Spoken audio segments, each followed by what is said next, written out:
Good morning students. पिछले video में हमने श्रोडिंगर वेव इक्वेशन देखी और गोलीय अक्ष आर थीटा व फाई के संदर्भ में अपन ने श्रोडिंगर वेव इक्वेशन को किस प्रकार से लिख सकते हैं वो भी अपन ने देखा। अब देखिए, श्रोडिंगर तरंग समीकरण के तीन फलनों के गुणनफल के रूप में अपन इसको पृथक कर सकते हैं और वो देखिए अपन कैसे लिखते हैं। इस समीकरण को तीन फलनों के रूप में जब अपन पृथक करते हैं तो वो लिखते हैं psi R theta and phi बराबर R R Y theta and phi. Clear? ये आप लोगों को ध्यान में रखना है। जहां पे जो ये कैपिटल आर बराबर बोलो क्या होता है, त्रिज्य तरंग फलन। नाम ध्यान में रखना है, त्रिज्य तरंग फलन। और वाई थीटा एंड फाई बराबर ये बोलो क्या होता है, कोणीय तरंग फलन। ध्यान रखना है सीधे सीधे कि ये जो गोलीय अक्ष आर थीटा व फाई के संदर्भ में अपन ने श्रोडिंगर वेव इक्वेशन लिखी है, इस इक्वेशन को तीन फलनों के गुणनफल के रूप में अपन पृथक कर सकते हैं। और वो तीन फलन आपको नजर आ गए होंगे, आर थीटा एंड फाई। और यहाँ पे ये देखिए आर क्या होता है, त्रिज्यीय तरंग फलन, और ये बोलो अपना क्या होता है, कोणीय तरंग फलन। अब अपन इनकी बात करेंगे। क्लियर? तो देखिए क्या होता है त्रिज्यीय फलन और क्या होता है कोणीय तरंग फलन। त्रिज्यीय फलन, अब मैं बात करती हूँ, बोलो किसके, त्रिज्यीय फलन, और इसको डिनोट करते हैं आर से। त्रिज्यीय फलन किसी भी गोलाकार कक्ष के लिए नाभिक से गोलाई में उस क्षेत्र को ज्ञात कर सकते हैं जिसमें इलेक्ट्रॉन के पाए जाने की संभावना क्या होती है, मैक्सिमम। क्लियर? देखिए एक बार दोबारा देखिए, इस त्रिज्यीय फलन के द्वारा नाभिक से गोलाई में उस क्षेत्र को ज्ञात कर सकते हैं जिसमें इलेक्ट्रॉन के पाए जाने की संभावना बोलो क्या होती है, अधिकतम। इसके लिए सतह का क्षेत्रफल 4 पाई आर स्क्वायर तथा त्रिज्यीय फलन के वर्ग का त्रिज्या के आर के विरुद्ध एक ग्राफ खींचा जाता है। और हाइड्रोजन परमाणु के लिए ग्राफ कैसे बनते हैं वो देखिए मैं आप लोगों को बताती हूँ। देखिए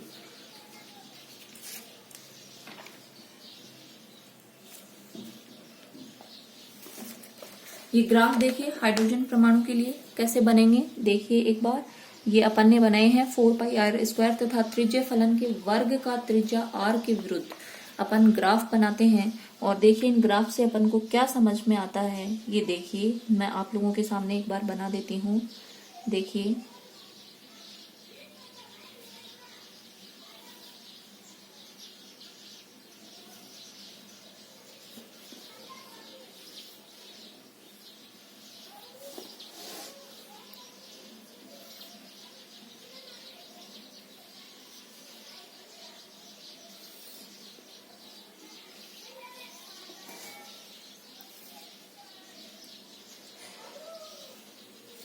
ये देखिए मैंने आप लोगों के सामने कुछ ग्राफ बनाए हैं और इन ग्राफ्स को देख के अपन को क्या पता लगेगा ये अपन को देखना है। देखिए यहाँ पे ये वाले ग्राफ को देखिए, इस ग्राफ का मतलब ये है कि नाभिक से जैसे ही आप इधर ये दूरी ले रखी है अपन ने, और ये अपन ने ले रखा है 4 पाई आर स्क्वायर जो सतह क्षेत्रफल है वो, तो नाभिक के बिल्कुल पास में इलेक्ट्रॉन के पाए जाने की संभावना है। यहाँ पे देखिए, इसको देख के अपन क्या आइडिया लगा रहे हैं कि नाभिक के पास में इलेक्ट्रॉन के पाए जाने की संभावना कम है, लेकिन उससे थोड़ा आगे इलेक्ट्रॉन के पाए जाने की संभावना बोलो क्या हो गई, ज्यादा। यहाँ पे देखिए नाभिक के पास में इलेक्ट्रॉन के मिलने की संभावना बिल्कुल नहीं है, लेकिन बाद में जाकर के इलेक्ट्रॉन के मिलने की संभावना है। क्लियर? यहाँ पे देखिए नाभिक के पास में इलेक्ट्रॉन नहीं मिलेगा, उससे थोड़ा आगे भी नहीं मिलेगा, लेकिन उससे आगे इलेक्ट्रॉन के मिलने की संभावना क्या है, बहुत ज्यादा। यहाँ पे देखिए इलेक्ट्रॉन के मिलने की संभावना बिल्कुल भी नहीं है, यहाँ थोड़ी कम है, फिर इलेक्ट्रॉन के मिलने की संभावना क्या है, ज्यादा। और यहाँ पे देखिए नाभिक के आसपास इतनी दूरी तक इलेक्ट्रॉन के मिलने की संभावना नहीं है, लेकिन उसके बाद इलेक्ट्रॉन के मिलने की संभावना क्या हो गई, ज्यादा। इसका मतलब नाभिक के पास में हाइड्रोजन परमाणु का इलेक्ट्रॉन मिल रहा है, इसका मतलब ये कौन सा कक्षक है, बोलो 1s, क्योंकि 1s अपन को पता है हाइड्रोजन में एक इलेक्ट्रॉन होता है और वो नाभिक के आसपास ही मिलेगा, तो 1s कक्षक में उसके मिलने की संभावना बोलो क्या होगी, बहुत ज्यादा। क्लियर? अब देखिए यहाँ पे नाभिक के पास तो इलेक्ट्रॉन नहीं मिल रहा, लेकिन उससे आगे उसके मिलने की संभावना बढ़ रही है। इसका मतलब ये कौन सा वाला कक्षक है, 2s। क्लियर। ऐसे देखिए यहाँ पे क्या नाभिक के पास में इलेक्ट्रॉन के मिलने की संभावना है क्या? नहीं। इसका मतलब ये कौन नहीं है? 1s और 2s नहीं है, तो फिर ये बोलो कौन है? 2p। क्लियर। यहाँ पे देखिए 1s में भी नहीं मिल रहा, 2s में भी नहीं मिल रहा, लेकिन उसके आगे मिल रहा है। इसका मतलब ये कौन सा वाला कक्षक हो गया? 3s। यहाँ पे देखिए नाभिक के पास इलेक्ट्रॉन के मिलने की संभावना नहीं है, इसका मतलब s कक्षक तो नहीं है, लेकिन जो यहाँ पे देखिए ये इसके बाद में p में मिल रहा है, लेकिन ये 2p नहीं है, 2p में मिलने की संभावना कम, तो फिर ये बोलो क्या हो गया? 3p। और यहाँ पे देखिए नाभिक के दूर तक इलेक्ट्रॉन के मिलने की संभावना नहीं है, इसका मतलब ये बोलो कौन हुआ? 3d। अब अपन ये कैसे पता लगाएंगे? तो देखिए एक सबसे पहले देखिए आप लोग, अपन वैसे तो देख के पता लगा सकते हैं कि हाइड्रोजन परमाणु के लिए इलेक्ट्रॉन नाभिक के बिल्कुल पास में मिल रहा है, 1s कक्षक होगा। फिर अपन देख सकते हैं कि यहाँ पे मिलने की संभावना कम है, लेकिन आगे मिलने की संभावना ज्यादा है, इसका मतलब ये कौन सा कक्षक है? 2s। अब यहाँ पे मिलने की संभावना नहीं है, इसका मतलब 1s में नहीं मिलेगा, तो फिर किस में मिलेगा? 2p में। क्लियर। अब देखिए एक तरीका भी है, वो ये कि s कक्षकों में जो वक्र के शिखर हैं, s कक्षकों की बात कर रही हूं मैं, s कक्षकों के लिए वक्र के जो शिखर होंगे उनकी संख्या बोलो कितनी होगी? n के बराबर। और ये n अपन को पता है, जैसे देखो 1s में n की वैल्यू कितनी है? 1, तो वक्र का शिखर देखो आप कितना है? 1। ऐसे ही अगर मैं बात करूं 2s की, तो 2s में देखिए n की वैल्यू 2 है, तो आपको शिखर भी कितने नजर आ रहे हैं? 2। और अब देखिए यहाँ पे इलेक्ट्रॉन के मिलने की संभावना है थोड़ी बहुत, इसीलिए अपन इसको बोल रहे हैं कि ये 2s है, कि यहाँ पे तो नहीं मिलेगा लेकिन यहाँ पे फिर मिल रहा है। और चूंकि यहाँ पे वक्र देखो कितने हैं? 2, तो ये कौन सा कक्षक हो गया? 2s। अब ऐसे देखिए यहाँ पे नाभिक के आसपास इलेक्ट्रॉन के मिलने की संभावना बहुत कम है, आगे भी कम है, लेकिन यहाँ पे मिल रहा है, और इसका मतलब वक्र कितने हो गए? 1, 2 एंड 3, तो ये कौन सा वाला ऑर्बिटल हो गया मेरा? 3s। क्लियर। ये वाली बात आपको क्लियर है। अब देखिए नाभिक के आसपास यहाँ पे इलेक्ट्रॉन नहीं मिल रहा है, इसका मतलब s में इलेक्ट्रॉन नहीं मिल रहा, तो फिर p के लिए अपन क्या करेंगे? अपन को कैसा पता पड़ेगा? तो देखिए n के लिए जो भी अपने p कक्षक होंगे उनके लिए शिखर की संख्या, s के लिए तो बोलो अपन ने कैसे निकाली है? n। p के लिए शिखर की संख्या बोलो कैसे निकालेंगे? n-1। और d के लिए बोलो कैसे निकालोगे? n-2। ये आपको ध्यान में रखना है। अब p देखिए यहाँ पे इलेक्ट्रॉन नहीं मिल रहा है, इसका मतलब s में तो नहीं है इलेक्ट्रॉन, तो फिर p में है, तो उसको चेक करने के लिए देखो आप यहाँ पे 2p, n का मान बोलो कितना है? 2, और 2 - 1 करोगे तो कितना शिखर होना चाहिए? 1। इसका मतलब ये कौन सा वाला ऑर्बिटल हो गया मेरा? 2p। क्लियर। यहाँ पे शिखर कितने हैं? 3, और नाभिक के जस्ट पास में इलेक्ट्रॉन मिल रहा है, इसका मतलब ये क्या हो गया? 3s। अब यहाँ पे देखिए नाभिक के आसपास इलेक्ट्रॉन नहीं मिल रहा है, इसका मतलब s में तो नहीं है, तो फिर p का चेक करना है। शिखर बोलो कितने हैं? 2। क्लियर। तो यहाँ पे देखिए n-1 p के लिए। अब देखो अगर मान लीजिए ये 2p होता तो यहाँ पे शिखर केवल कितना होता? 1, पर यहाँ पे कितने शिखर बन रहे हैं? 2, इसका मतलब ये कौन है? 3p। क्लियर। और अब देखिए यहाँ पे ना तो s में इलेक्ट्रॉन मिल रहा, ना ही कहाँ मिल रहा? p में, तो फिर ये किस में मिलेगा? d में। अब अपन को चेक करना है शिखर की संख्या बोलो कितनी है? शिखर कितना है? 1, तो अपन n की वैल्यू बताओ कितनी है? 3, तो 3 - 2 तो 1 का मतलब बोलो क्या हो गया? एक कौन सा ऑर्बिटल है? 3d। इस तरीके से अपन इनको देख सकते हैं। क्लियर। तो ये वाली बात आप ध्यान रखेंगे, नाभिक के बिल्कुल पास में इलेक्ट्रॉन मिल रहा है, इसका मतलब s में है, थोड़ा आगे चल के मिल रहा है, इसका मतलब फिर नाभिक के देखो यहाँ पे इलेक्ट्रॉन नहीं मिल रहा, आगे जाके मिल रहा है, मतलब 2p है, और ना ही s में और ना ही p में, तो फिर इलेक्ट्रॉन कहाँ पे है? d में। तो ये कुछ वक्र हैं जिनको आप लोगों को ध्यान में रखना है। क्लियर। ये तो बात हुई मेरी त्रिज्या फलन की। अब देखिए अब मैं बात करती हूँ कोणीय तरंग फलन की। और कोणीय तरंग फलन को अपन ने किससे डिनोट किया था बोलो? कोणीय तरंग फलन को अपन ने डिनोट किया था y θ φ से। ये कोणीय तरंग फलन था मेरा। अब देखिए कोणीय तरंग फलन जो होता है वो नाभिक से दूरी पर निर्भर नहीं करता, केवल और केवल किसे पे निर्भर करता है? दिशा पे। क्लियर। दिशा पे निर्भर करता है। ठीक है।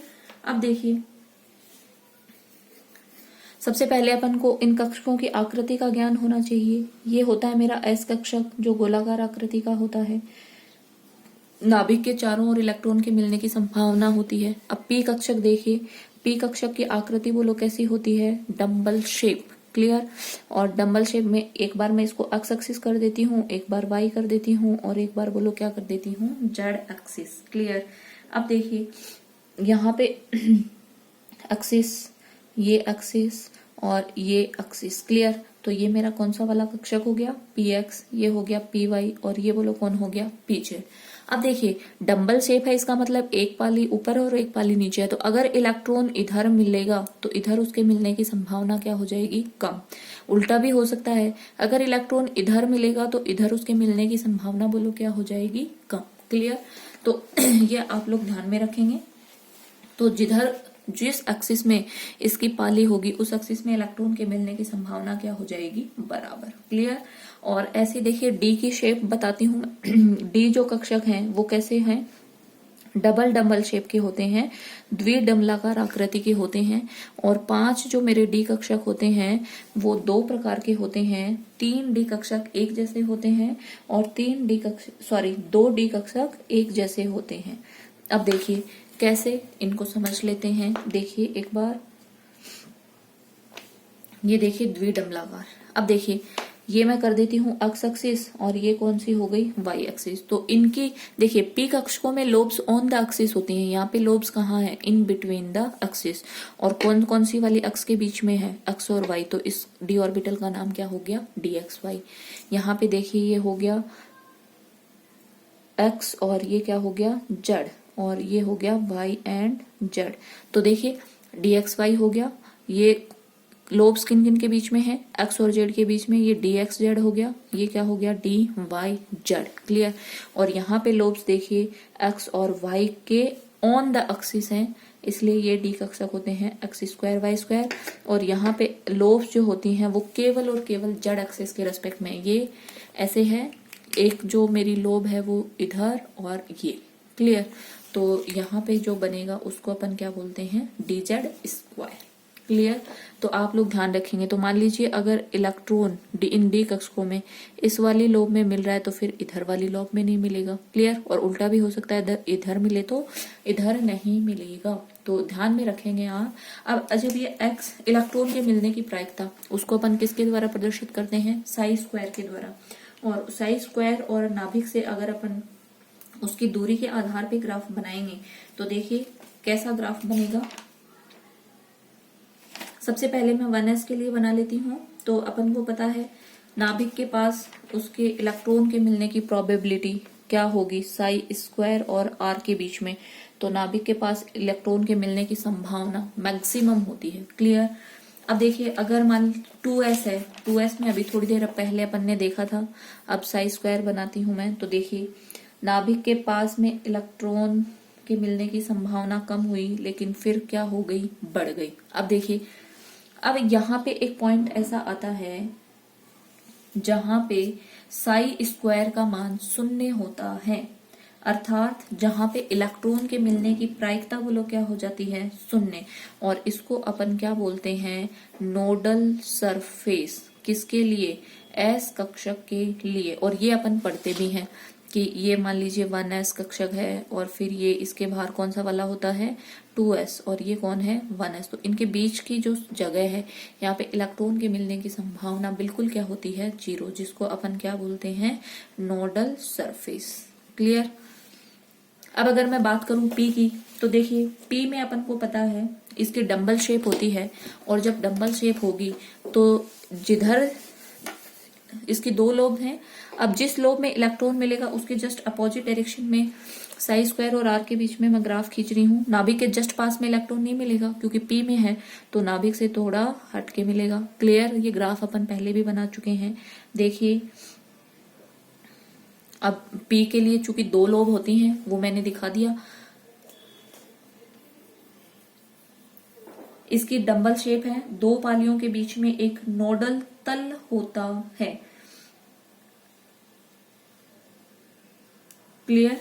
अब देखिए ये एक जगह ऐसी होती है जहां पे इलेक्ट्रॉन के मिलने की संभावना 0, इसको अपन बोलते हैं नोडल तल।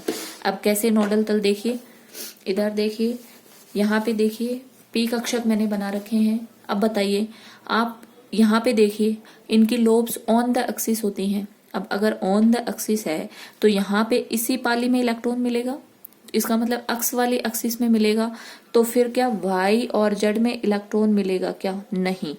तो ये इसके लिए बोलो क्या हो गया? नोडल तल। क्लियर? ऐसे इसके लिए नोडल तल बोलो कौन हो गया? एक्स जेड, और इसके लिए नोडल तल बोलो कौन हो गया? X Y. क्योंकि जेड में मिल रहा है तो एक्स वाई में नहीं मिलेगा, और एक्स वाई में नहीं मिलेगा तो वो इसका क्या कहलाएगा? नोडल तल। क्लियर? तो आप लोग ध्यान में रखेंगे। ठीक है। अब कक्ष और कक्षक में अंतर देखिए क्या होता है।